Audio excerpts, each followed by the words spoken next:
Welcome to Understanding the Bible with Pastor Stephen. This is Season 3, Episode 22, Money, Personal Finances. This is Part 1 in a 6-part series on finances. I wanted to start out with a Bible verse from Psalm 112. Starting in verse 1, Praise you the Lord, blessed is the man that feareth the Lord, that delighteth greatly in his commandments. His seed shall be mighty upon earth, the generation of the upright shall be blessed. Wealth and riches shall be in his house, and his righteousness endureth forever. Wealth is not a sin to God. So this episode is meant to explain that the Bible teaches us how to handle personal finances with over 2,000 verses. Obviously, this cannot be an exhaustive study with all those verses on how you should personally handle things, but I just want to touch the tip of the iceberg so that you can start to learn about how God wants you to handle your money.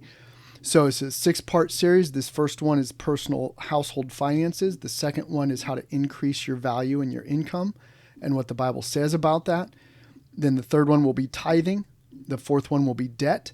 The fifth one will be offerings and generosity. And the sixth one will be investment for the future.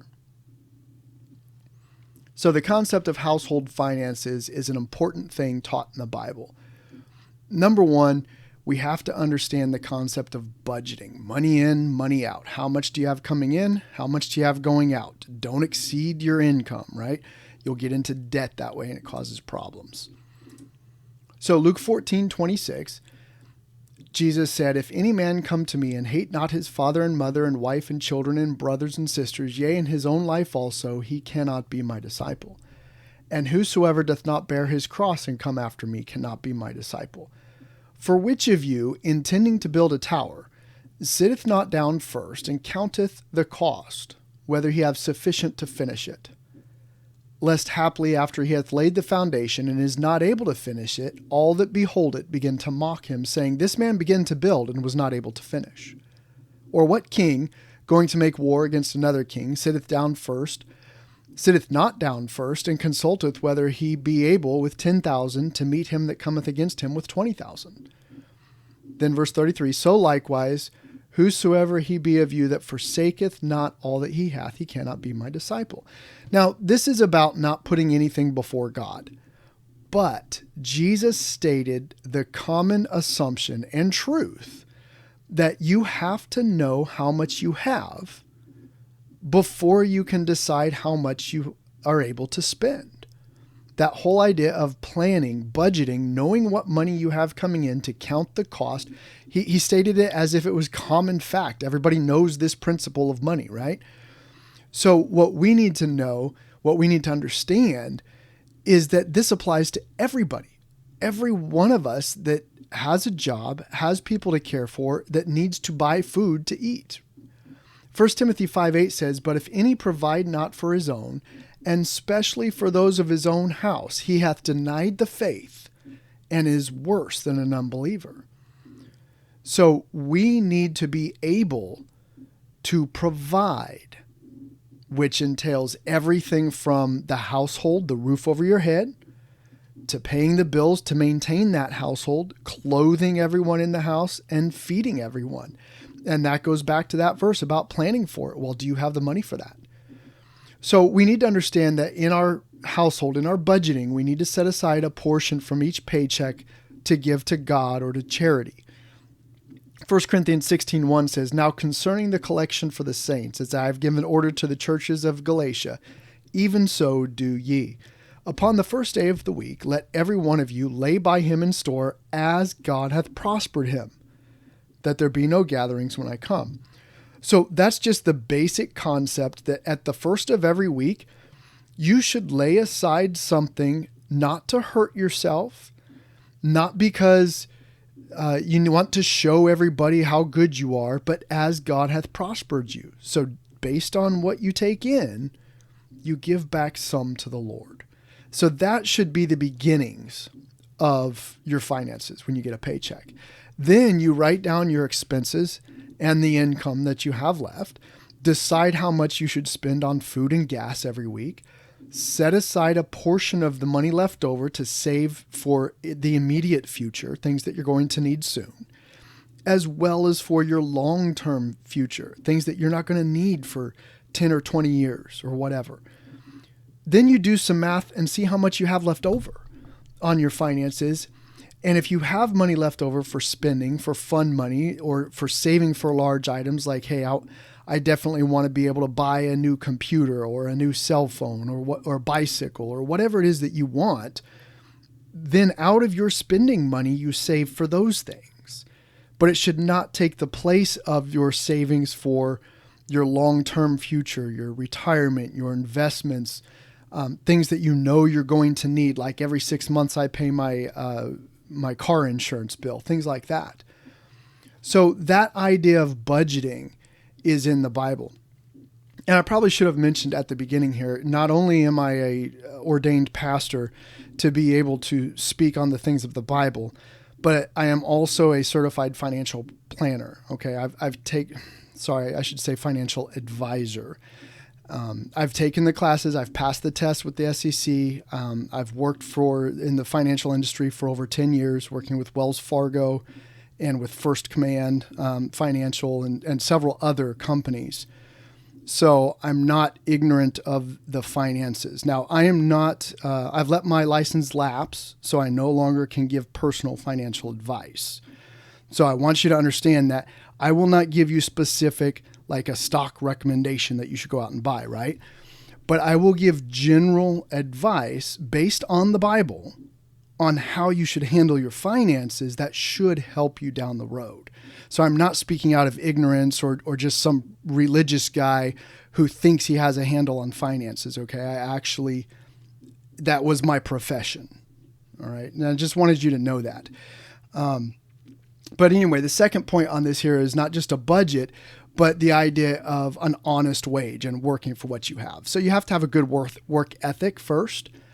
And Colossians 3:22 talks about that. It says, servants, obey in all things your masters according to the flesh, not with eye service as men pleasers, but in singleness of heart, fearing God. And whatsoever you do, do it heartily as unto the Lord and not unto men. So you don't only work hard when your manager's watching you, but you work hard and do your best because you're doing it for God. And then your manager hopefully will reward you and you'll increase in pay as you go along in your job, right? And then Proverbs 12:11 says, he that tilleth his land shall be satisfied with bread, but he that followeth vain persons is void of understanding. So the idea of hard work, tilling your land, just to be able to eat is an important concept in the Bible. Now, don't forget the 10 Commandments. You guys have heard these before, I'm sure, in Exodus 20. But the fourth commandment is remember the Sabbath day to keep it holy. If you read verse 9, right after that it says, for 6 days shalt thou labor and do all thy work. Well, there you go. The basic concept of the Bible is that you'll work for 6 days out of 7. That's just a principle of hard work, okay? Then we have the 8th commandment that says, thou shalt not steal. So, that goes into stealing from your employer or doing an honest day's work, not stealing from your customers, or even the idea that the wealth that you accumulate can be stolen from you. So you need to protect it and pay attention and watch out for a thief, right? And then the 10th commandment, thou shalt not covet, which goes to your heart attitude about personal possessions and wealth. Okay, so you're making a wage and someone you work with is making more than you. Are you coveting that? And that's the idea of the selfish desire for something you didn't work for. That's the covetousness. It's not mine. I don't deserve it, but I want it. That's not the same as taking pride in your work, asking for a raise because you have demonstrated that you are worth it. Okay, so there's a difference there. Anyways, in regards to the work ethic, of course, the honesty is a big thing. And here's 2 Bible verses about that. Proverbs 13:11, wealth gotten by vanity shall be diminished. That means if you get your wealth the wrong way, you're going to lose it. But he that gathereth by labor shall increase. And there's another translation that says he gathers little by little will increase his wealth. And that's the idea that, you reap what you sow. You work for what you get. You don't just deserve to have things handed to you, right? And then Proverbs 20:10, diverse weights and diverse measures, both of them alike are an abomination to the Lord. And diverse here means different. So different weights, different measures. And a lot of thieves in the marketplace back in those days, they would have the weight for when the nobles would come in, or the soldiers, or the tax collectors. And they'd put the weights on a scale, they'd pour out the grain, they'd be like, okay, you've got 1 talent of grain here, or whatever the measurement was. And then when the other customers came along, they'd pull out another weight that was actually heavier or lighter, I should say, so that they would actually get more money for what they were giving. So they would cheat their customers by having these false weights. So that's the idea there of a good work ethic. Now, in today's society, it's pretty easy to have a good work ethic. You show up on time, you do what you're told to do, and you work hard, and you accomplish it to the best of your ability, and you will outperform 90% of the people out there. It's not that hard to stand out just by showing up on time and doing your job. But the honesty part is huge, and serving God, not trying to just please the boss, but you're trying to please God with your hard work as well. Now, once you've earned your money, then the Bible talks a lot about being frugal and being wise with your money. Proverbs 21:20 says, there is treasure to be desired and oil in the dwelling of the wise, but a foolish man spendeth it up. That should be self-explanatory. A wise person has treasure and oil in their house. That means you've bought things, you've kept your assets, your gold, your treasures, and you haven't foolishly spent it. Learn the difference between wants and needs. Because if you just buy the things that you want all the time, you'll be poor for your whole life. That's just the reality. But if you focus on your needs, and you actually curb your desires for your wants, then you can focus on the future and actually increase your wealth over time.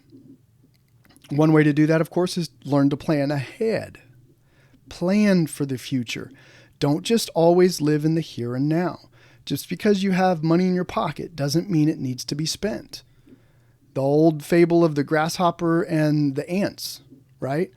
That actually essentially comes from the Bible in Proverbs 6 verse 6. Go to the ant, thou sluggard, and consider her ways and be wise, which having no guide, overseer, or ruler, provideth her meat in the summer and gathereth her food in the harvest. How long wilt thou sleep, O sluggard? When wilt thou arise out of thy sleep? Yet a little sleep, a little slumber, a little folding of the hands to sleep, so shall thy poverty come, as one that travelleth, and thy want as an armed man. So ants gather their food and they keep it for the winter time so that they have food to eat all winter. They have storehouses underground of all their food. All right. That's scientifically proven. So he's saying, look, can you be smarter than an ant, or are you dumber than an ant? Basically. And if you're so lazy and you don't plan for the future, your poverty will come. Now, when it comes to money and being wise with it, one of the reasons we need to be wise with our money is the basic understanding that believers in Jesus Christ need to have. Everything is God's. We're just stewards. We are going to be held accountable for how we use the things that God gives us. Because think about it, life, breath, health, your ability to work comes from what God gives you in your life. Not only that, but all money essentially comes from the ground. Gold, silver, oil, things that we build from the trees and stuff, and then we sell it. Our labor, everything essentially came from the ground, which comes from the air that we breathe or from the sunshine and the rain that God gives, right? We have no control over that to a certain extent. God created the earth and everything in it. So when we start with that basic understanding that God owns everything, it can change your perspective on money.